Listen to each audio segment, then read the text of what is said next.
வணக்கம். இனிய பிறந்தநாள் நல்வாழ்த்துக்கள். புஷ்பா தர்ஷினி. சீரும் சிறப்புமோடு பல்லாண்டு பல்லாண்டு வாழணும்னு இந்த அம்மாச்சி வாழ்த்துற உன்னைய.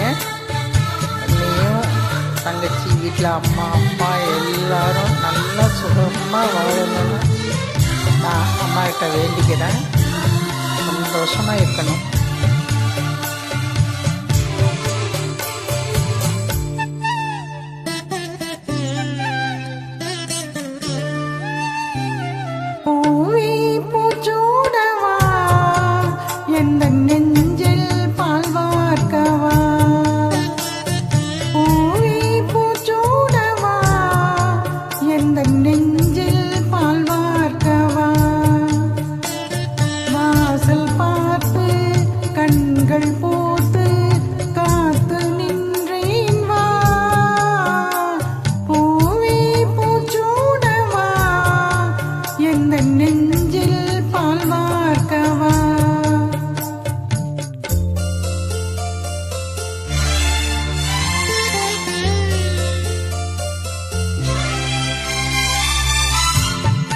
Wish you many more happy returns of the day, Ma.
இனிய பிறந்தநாள் நல்வாழ்த்துக்கள்மா.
நெஞ்சில் பால் வார்க்கவா வாசல் பார்த்து கண்கள்